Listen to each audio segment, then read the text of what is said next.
What's going on, everyone? Mitesh here with MTech, and today we are talking about the Pixel 3 and Pixel 3 XL. They are officially announced, and you know what? Honestly, we learned nothing new at the announcement because these phones have been leaked to death and all the leaks were right. There is no Pixel Ultra, we just have the Pixel 3 and Pixel 3 XL, and the Pixel 3 XL has a huge notch. Honestly, after the announcement, I was pretty disappointed myself, but then I went to Best Buy and actually played around with the phones myself, and you know what? Kind of changed my mind on it. Let's talk about it.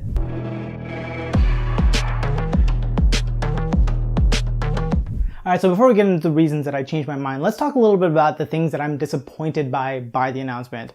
So starting off with is of course going to be the pricing. You guys thought I was going to say the notch, right? No, pricing. That is the thing that I'm most disappointed by. So the Pixel 2 last year started off at $650 for the small model, for the base model that you can get. This year, the same exact storage option is going to cost you $800 for the Pixel 3. The small one, the base model, $800. That is a $150 jump over last year. And I don't think they've made enough improvements to really justify that cost. So for me personally, I think you're getting way less for the money when you buy this new phone. So I'm very unhappy about the pricing structure. The Pixel 3 XL only went up by $50, so that one I'm actually pretty okay with. $50, while it is a lot, they have improved the screen quite a bit, so I can understand why they have the price jump. But yeah, for the small one, it's a little hard to swallow that price jump.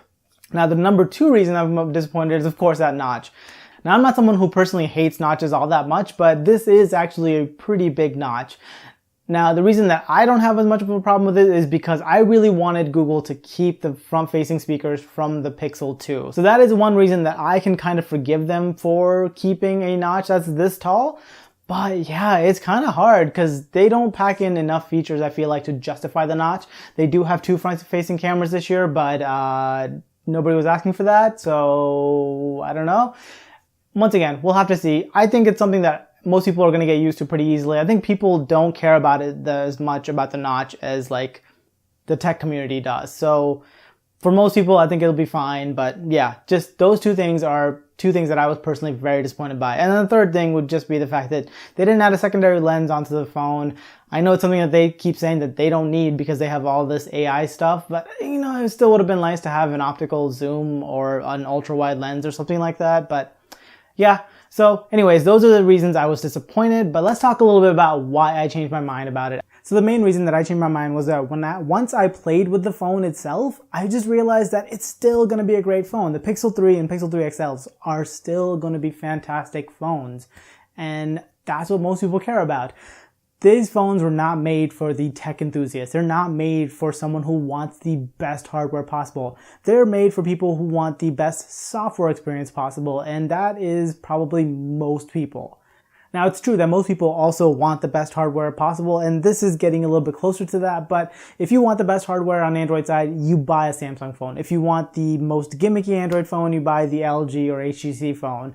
If you want the most value for your money, buy the OnePlus phone. But if you want an iPhone on the Android side, you buy a Pixel phone. So that is who this phone is aimed at. And I realized, like, no matter what, it's still going to be a great phone. Like, the camera is still going to be amazing on it. Like, I've realized that the camera is still going to be one of the best cameras out there, and people are going to be happy with it. The screen is significantly better than it was last year. So I compared it next to my Pixel 2, and the screen is way brighter, and it's way more colorful. People will be really happy with this. In terms of design, it's really good looking. Seriously, the clearly white and the not pink, those look good, really good in person. I personally really like the not pink one, and actually the clearly white too. The just black one's kind of boring to me at this point. I think if you're gonna get one, you should definitely go for those two. So yeah, to be honest with you guys, as a tech enthusiast, I was disappointed by this announcement. As a normal person who wants a really good experience with a phone, I kind of want this one. That's all I gotta say. I have the Pixel 2 right now. Actually, my wife has the Pixel 2 and she does not want to give it up to me at all, but yeah, it's just a great phone overall, and I'm sure the Pixel 3 will be great too. So yeah, once I got my hands on the Pixel 3 and Pixel 3 XL, I started looking at it completely differently, and I also started thinking about the announcement again, and I realized there's one feature that Google mentioned that I am super excited for, and that is call screening. Seriously, this is something that only Google will think of, and it is an awesome feature. So Google Assistant can now screen your calls for you. So the way it works is when you get a call, you just hit a little button that says call screen. And what it will do is Google Assistant will tell them that you have a screening operation service set up, and then it will start transcribing the things that that person is replying back to Google Assistant. So you can see them in real time, see it's a scam call, and just go ahead and hit end there. Or you can see that it's actually something important and you should answer the phone, and you can answer it. That's something awesome. It's like you're never going to pay a screening company, but the fact that you can do it with Google Assistant, that's brilliant. And the best part is the fact that they know it's a privacy concern, so they're doing everything locally on your device, and that's also amazing. But yeah, so small things like that where Google is really thinking about the user experience with the device makes me really appreciate the Pixel line for what it is. It's a phone for people, just for normal people, not for tech enthusiasts, for normal people. So yeah, that is the main reason that I changed my mind on the Pixel 3 and Pixel 3 XL, why I may still consider getting one. Now, if you're someone who's just a regular person that has a Pixel 2 and Pixel 2 XL, I don't think there's any reason to upgrade, but you know, I'm not going to stop you. If you want to upgrade, you should go ahead and do it.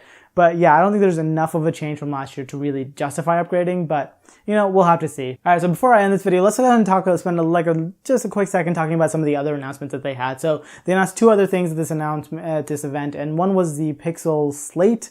This is a Chrome OS tablet. It's not the first one, but it is one made by Google, and it is $599 starting, although it has an Intel Celeron processor, which I'm not particularly happy about. Actually, to get a good version of it, you have to spend like $800 to get like an Intel M3 processor, so I don't know.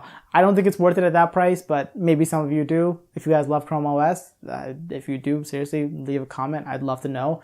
But yeah, so that is the Pixel Slate. The other thing that I'm actually excited for, that I've actually ordered already, is the Google Home Hub. So this is a Google Home with a display, like the Lenovo Smart Display that I already reviewed. And yeah, one thing you should know about it though, it has a very tiny display at just 7 inches. It's a great price at $150, but that 7-inch display has me a little bit concerned, but we'll see it once I get my hands on it. So, but alright, with that, that's pretty much all I have for you guys in this one. Let me know in the comments, how do you guys feel about the Pixel 3 and Pixel 3 XL? But yeah, if you guys like this one, go ahead and hit that like button, subscribe if you guys want to see more videos like this, and I will catch you guys in the next one.